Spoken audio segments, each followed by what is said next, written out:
नमस्कार, आपके साथ में विजेंद्र सोलंकी। स्वागत है आपका हमारे बेहद खास प्रोग्राम में जिसका नाम है Art Civil Lines. Art Civil Lines यानी सीएमआर यानी सूबे के मुखिया का ठिकाना, यानी वो घर जहां मुख्यमंत्री रहते हैं और तय करते हैं राजस्थान का भविष्य। फिलहाल प्रदेश के साथ ही इस घर पर भी मुख्यमंत्री अशोक गहलोत का राज है, या यूं कहे कि यही वो पावर सेंटर है जहां से प्रदेश की राजनीति की ABCD तय होती है। यहीं से तय होता है किसको कितना, कहां, कब और क्या मिलने वाला है। इसी पावर सेंटर की हर हलचल पर हमारी खास नजर रहेगी और हर खबर से आपको रूबरू भी कराएंगे, यानी दिखाएंगे आर्ट सिविल लाइंस की हर हलचल।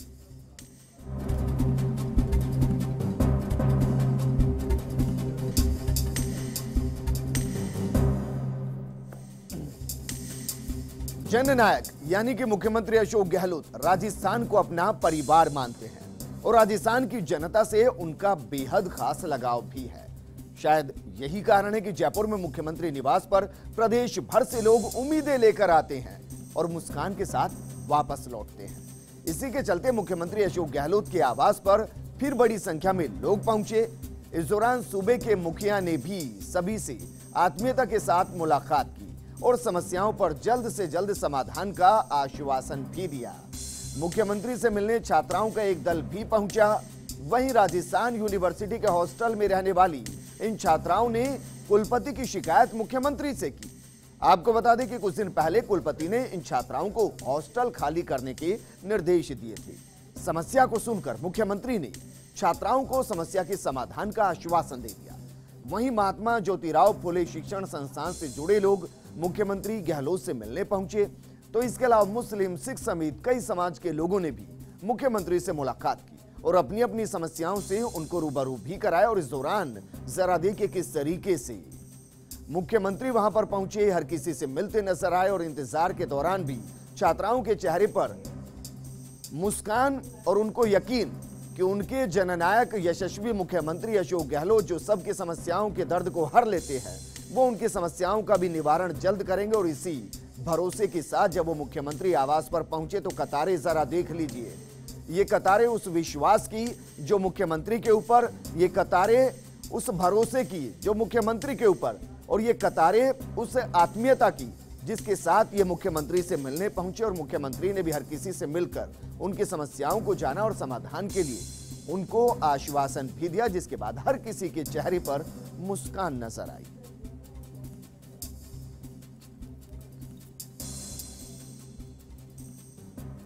स्वामी विवेकानंद विद्या मंदिर स्कूल से हैं। हम यहाँ मुख्यमंत्री अशोक गहलोत जी से नववर्ष की शुभकामनाएं और मकर संक्रांति की शुभकामनाएं देने आए हैं। स्कूल के सभी विद्यार्थी गहलोत जी से मिलकर बड़े ही हर्षोत्साहित हैं। सर, बेटी बचाओ बेटी पढ़ाओ, वृक्ष लगाओ और सबको पढ़ाओ। सर के लिए पतंगे छपाइए और नववर्ष और मकर संक्रांति की हमने उनको शुभकामनाएं दी है। मैं सर से मिलके बहुत खुश हो गई हूँ और हमारी स्कूल की तरफ से हमने काफी सारी पतंगे भी छपाई है। और 8 जनवरी को जब मैंने ये खबर कि जिम को दोबारा बंद कर दिया गया, जब ये खबर मैंने राजस्थान पत्रिका में छपवाई तो विश्वविद्यालय प्रशासन द्वारा मेरे खिलाफ सख्त एक्शन लेकर के, और 8 जनवरी को खबर के तुरंत बाद 9 जनवरी को मुझे छात्रावास खाली करने का नोटिस दिया गया और 15 तारीख तक 7 दिन के अंदर अंदर छात्रावास खाली न करने पर मेरे खिलाफ अनुशासनात्मक कार्रवाई करने का आदेश दिया गया, जिसकी शिकायत जब मैंने कुलपति महोदय से करने की कोशिश की तो कुलपति महोदय तो छोटी छोटी बच्चियों की चेहरे पर जो मुस्कान थी, दरअसल उसका सियासत से कोई लेना देना नहीं, वो संजीदगी से भरी मुस्कान थी।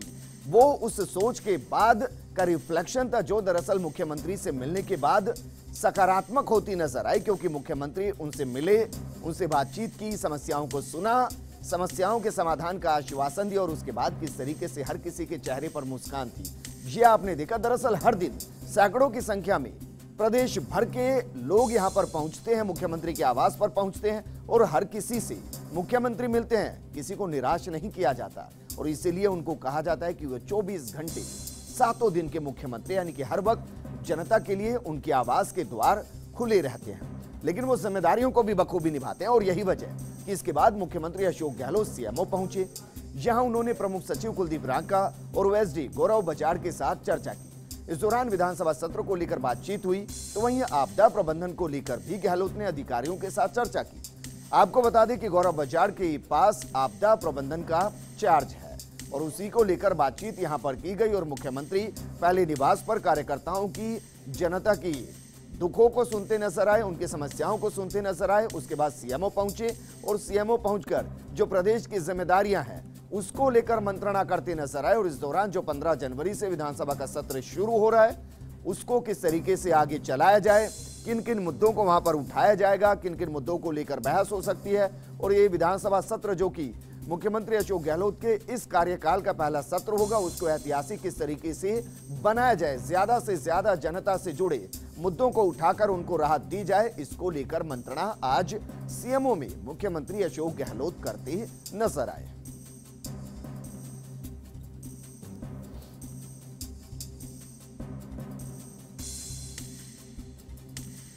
लेकिन अब हम आपको मुख्यमंत्री अशोक गहलोत के बारे में कुछ ऐसी कहानियां बताते हैं, कहीं कि ऐसे किस्से बताते हैं जिनके बारे में शायद ही आप जानते होंगे। क्योंकि राजस्थान के गांधी, जननायक यानी मुख्यमंत्री अशोक गहलोत सभी सूबे के मुखिया हैं। स्वच्छ और बेदाग छवि के नेता के रूप में जाने जाने वाले गहलोत का राजनीतिक जीवन काफी रोचक रहा है। क्या आप जानते हैं मुख्यमंत्री अशोक गहलोत ने अपना पहला चुनाव अपनी पसंदीदा बाइक को बेचकर लड़ा था? क्या आप जानते हैं कि मुख्यमंत्री अशोक गहलोत डॉक्टर बनना चाहते थे? उनका सियासत से दूर दूर तक कोई नाता नहीं था और ना ही वो इसमें आना चाहते थे। इन सबके बीच में किस तरीके से जादूगर का बेटा राजनीति की दुनिया में जादूगर बनकर उभरा, ये हम आपको बताएंगे। और इस बीच आपको ये भी बता दें कि उन्होंने खाद बीज की दुकान भी खोली थी, लेकिन वहां पर भी उनका व्यवसाय चल नहीं पाया था। तो राजनीति में उनकी एंट्री कैसे हुई, किस तरीके से वो तमाम दिग्गज नेताओं को पार करते हुए पहले संसद पहुंचे, फिर विधानसभा पहुंचे और फिर मुख्यमंत्री पहुंचे, इन सब के बीच के जो रोचक किस्से हैं वो आज हम आपके लिए लेकर आए हैं। ये रिपोर्ट देखिए।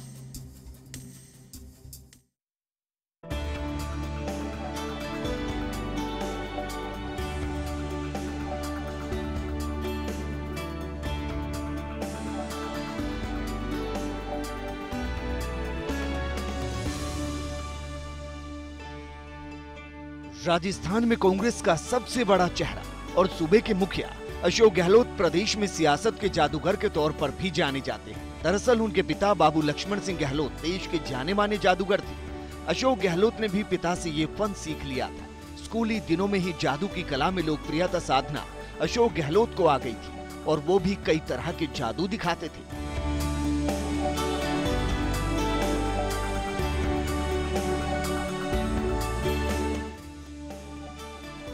जोधपुर की महामंदिर इलाके में अशोक गहलोत का पुश्तैनी घर है, जहां से वो विधायक हैं। 3 मई 1951 को जन्मे अशोक गहलोत ने 1962 में छठी कक्षा में सुमेर स्कूल में दाखिला लिया था। 2 बार सीएम रहने के बावजूद अशोक गहलोत न स्कूल को भूले और न ही स्कूल के साथियों को। अभी भी वो स्कूली दोस्तों के सहपाठी मंडल फ्रेंड्स क्लब के संरक्षक भी हैं। वहीं वाद विवाद में माहिर होने के बावजूद वो स्काउट और एनसीसी के जरिए होने वाली समाज सेवा में बढ़ चढ़कर हिस्सा लेते हैं। इसी शौक ने उन्हें पहला सार्वजनिक पद यानी छात्र संघ में उप मंत्री का ओहदा भी दिलवाया था।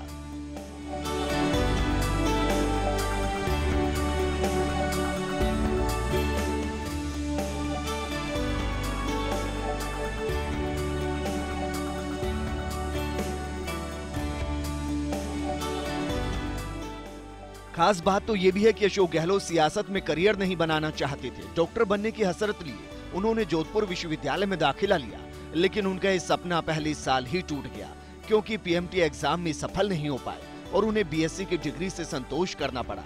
ऐसे में पोस्ट ग्रेजुएशन के लिए उन्होंने इकोनॉमिक्स चुन लिया। बस यहीं से सियासी सफर की शुरुआत हो गई, जिसकी शुरुआत छात्र संघ चुनाव में दोस्त के हाथ मिली हार के साथ हुई।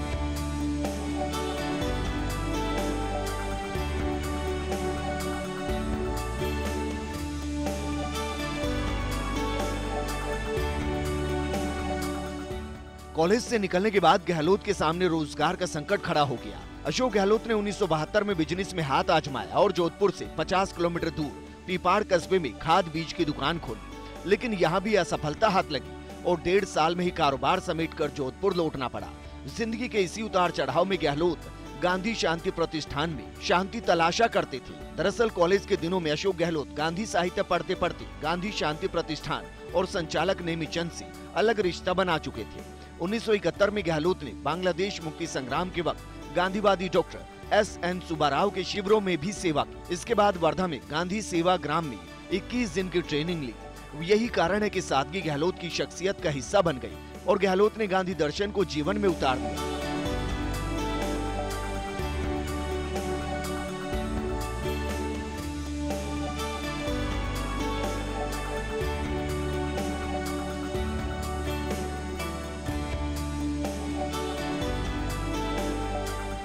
गहलोत NSUI की सियासत में भी रम चुके थे। इमरजेंसी के बाद कांग्रेस विभाजन के संकट से जूझ रही थी। जोधपुर में कोई भी सीनियर नेता 1977 में इंदिरा की अगुवाई वाली कांग्रेस का टिकट नहीं लेना चाहता था। इस मौके पर गहलोत को टिकट की पेशकश मिली, जिसे उन्होंने मंजूर कर लिया। लेकिन इसके लिए अशोक गहलोत ने 4000 रुपए में अपनी बाइक बेच दी और फिर चुनाव लड़ा था। जनता पार्टी की लहर के चलते उन्हें पहले ही चुनाव में हार का सामना करना पड़ा, लेकिन गहलोत ने हार नहीं मानी और डटे रहे। 1980 में किस्मत ने फिर से गहलोत का दरवाजा खटखटाया। जब जोधपुर लोकसभा का चुनाव लड़ने से सीनियर नेता पीछे हट गए, मौका देकर 29 साल के नौजवान गहलोत ने लोकसभा का टिकट मांग लिया और चुनाव जीतकर अशोक गहलोत देश की सबसे युवा सांसद बन गए।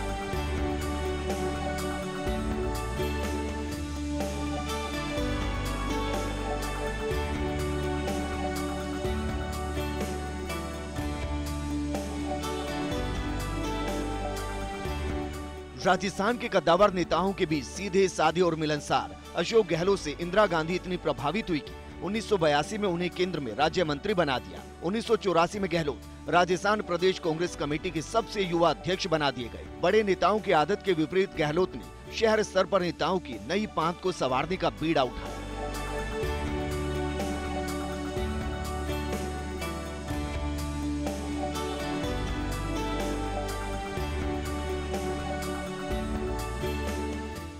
आखिरकार नए नेताओं की यही कतार गहलोत की ताकत बन गई और दिग्गजों की कमजोरी। इंदिरा गांधी के बाद अशोक गहलोत राजीव गांधी के भी विश्वास पात्र रहे, फिर सोनिया गांधी और राहुल गांधी का भी भरोसा जीता। यही कारण है कि गहलोत केंद्र और प्रदेश की राजनीति में तब से लेकर आज तक कांग्रेस की खेवनहार बने हुए हैं। Bureau report, first India news.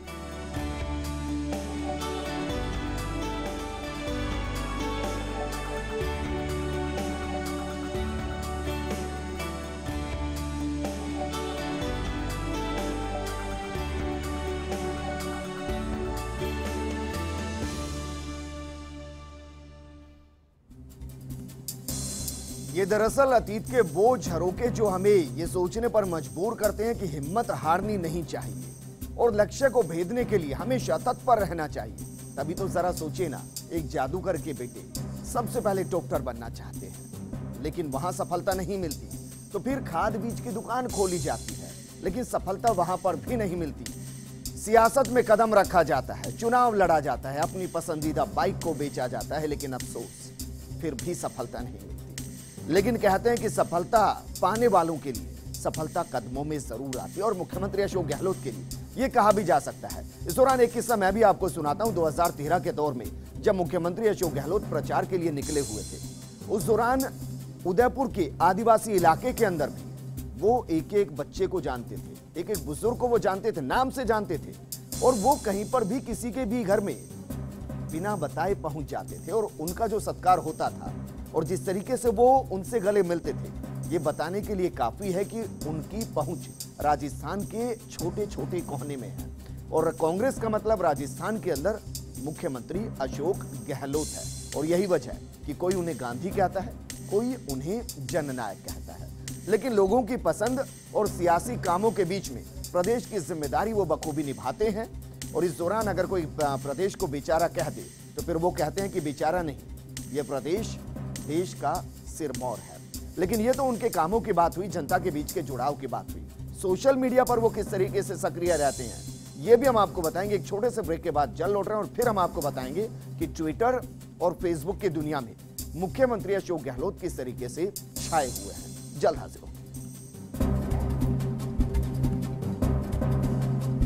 Break के बाद आपका स्वागत है आज सिविल लाइंस में। अब बात मुख्यमंत्री अशोक गहलोत की सोशल मीडिया पर सक्रियता की। अब हम आपको बताते हैं कि ट्विटर और फेसबुक की दुनिया पर मुख्यमंत्री अशोक गहलोत आज किस तरीके से छाए रहे और उन्होंने क्या कुछ ट्वीट किए हैं। सबसे पहले शुरुआत करते हैं ट्विटर से।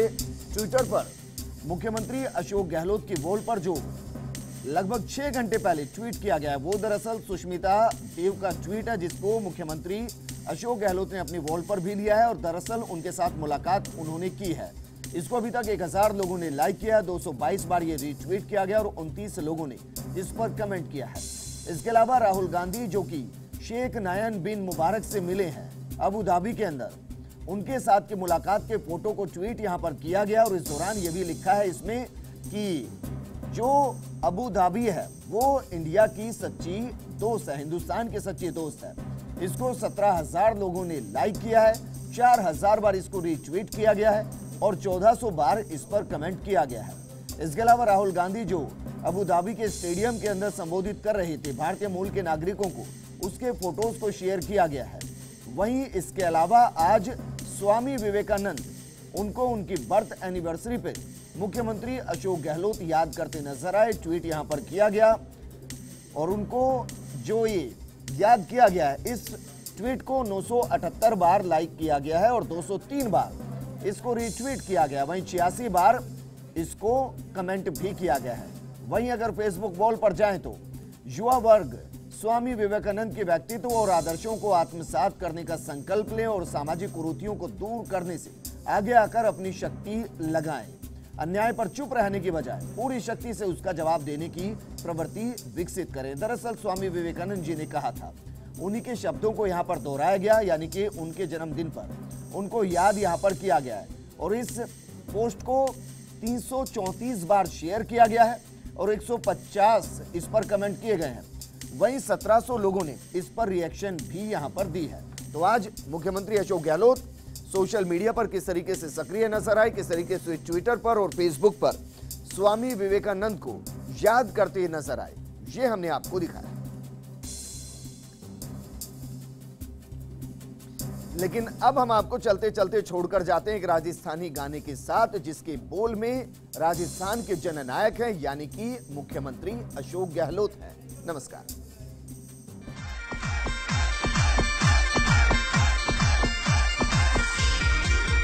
जागो जागो रे राजस्थानी भाया, अशोक जी ने पाचा लावा। जागो जागो रे राजस्थानी भाया, अशोक जी ने पाचा लावा। अशोक जी मुख्यमंत्री बनिया, जदे मोटा मोटा पुलिया बनिया।